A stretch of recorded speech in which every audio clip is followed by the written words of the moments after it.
What's up, guys? It's Drac, and it's time. Time for what, Drac? Obviously, it's time to...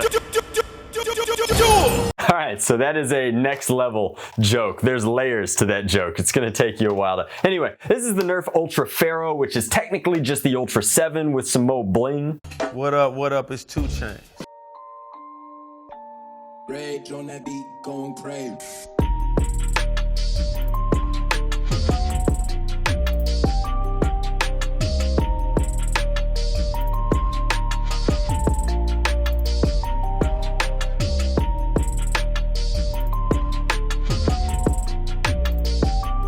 And this is most expensivest Nerf Ultra Blaster. So the Ultra 7's already going to be the most expensive Ultra Blaster if my sources are coming correct. But the Pharaoh is like a reskin. It's possibly even a replacement of the Ultra 7, just like the Dorado is going to be a replacement of the Ultra 2. They decided to bling it up. I guess they heard my complaints about how they weren't putting enough gold on one side, although they must not have actually listened to them because they instead put all of the gold on one side and still can't manage to gild both logos. How hard is it to run an electroplate machine twice, guys? Like, it's not that hard. Just put them both in. So anyway, there's a lot going on with the Ultra Pharaoh or the Ultra 7, and I want to break it down front to back. So first off, this is like clearly some sort of very cheesy, cartoony Barrett style muzzle brake. It doesn't do anything. It doesn't go in, it doesn't come out, it just stays there. It's kind of chunky, and it's not long enough to seem like a real Barrett, and it's not short enough to seem like they weren't. It's like they said, hey, you know what's a really cool sniper rifle? The Barrett 50 cal, obviously. Yeah, but like, what if to save money, we just did half of one? Anyway, that's what this looks like. Then you have one tactical rail under here so that you can put a laser on it. There is no tactical rail up top, and it is of note. This scope looks like it would be removable. The scope is not removable. This is a permanent attachment with not an actual gold, but like a semi-transparent yellow with like some sparkle in it. It almost looks like filament up top. You can see through it. You can see through it this way. There's no actual glass. The front looks like the Overwatch symbol, and the back looks like Iron Man's arc reactor, the combination of which gives you a sight picture that's irrelevant because you're shooting ultra darts, so you're never going to hit what you're aiming at anyway. The stock is actually the best feature. The stock is pretty good. It's huge. Having this much space means that it'll be comfortable for a variety of different shoulder sizes and body types and geometries. Then on the other side here, we have a jam door. Then in the middle, we have a magazine. This is going to be the first, and if my sources are correct, the only ever magazine-fed Ultra Blaster, because I just don't see this line surviving much longer, guys. You pull this up, it's got a little notch that's kind of nice. Up and back, that's a lot of prime. You can hear the gears crunching inside, and then you drop this magazine. This supposedly holds 10 ultra darts as evidenced by the magazine itself. However, I refuse to pay for corporate lies, so I haven't bought an ultra reload, so we're just kind of rocking and rolling with what we've got lying around. I think I have enough to fill it up. No, I do not. I only have 9 left because I don't even bother picking these suckers up anymore. That's not bias, except for bias in the favor of you, my viewers. I want you guys to spend your money on blasters that actually do what they say they're going to do. So popping this up now, you can see that we do have a breech, which means that the effective barrel length here is exclusively the plunger. This is not like a breech, it's a dart tooth that's going to make the darts push into that plunger system up here. I think that this has to be, can we close this with it open? We can, and then it shuts the door. So that's relatively safe. It would be harder to pinch yourself with this. The trigger guard here is the same gilded material as the bolt, as the scope.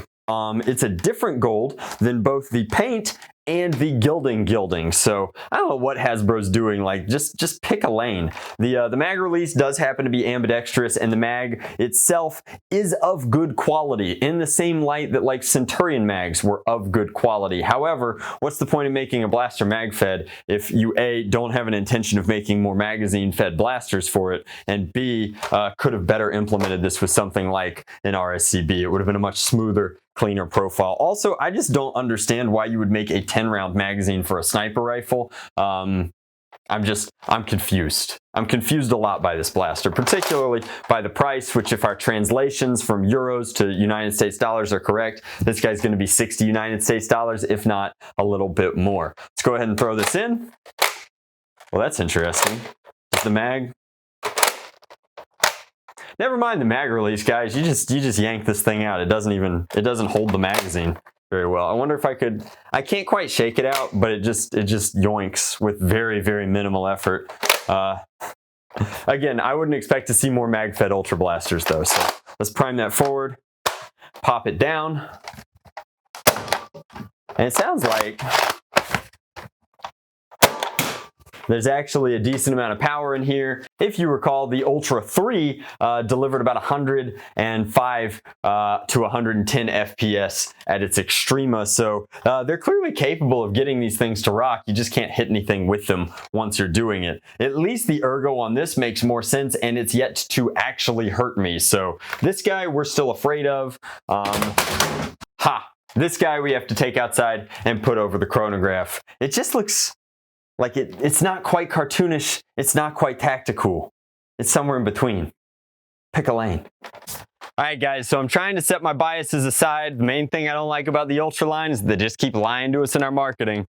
However, we can flip this guy on, we can get some hard and fast results. I have a funny feeling that this bad boy is gonna break triple digits. I think that if they can do it in the Ultra 3, the Ultra 7, theoretically, that's a bigger number. It should make bigger numbers, right, guys? The aesthetic overall is either gonna be really to your taste or really not, and it depends on how you feel about this kind of pseudo-inspired real steel cartoony thing. It is very chunky. It's a lot of chunk for the performance that you're getting, but if you wanted an Ultra Sniper rifle, this is definitely the option for you. Let's see. First numbers for the Ultra 7 Pharaoh are 111. Not bad. Definitely shooting pretty hot. 104. I think the head of that Ultra Dart busted when it hit the bricks up there. These are just bad darts, guys. Yeah,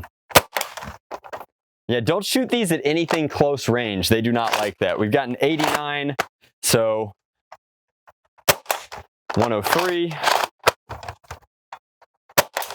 and then 94. We'll go ahead and throw up an average, but that's high performance. That's higher than Rival, which is very strange. You'd think that they would put a safety on it since it's delivering more energy than a Rival blaster, but what do I know? Let's go ahead and put a couple down range, which will be ultra sweet.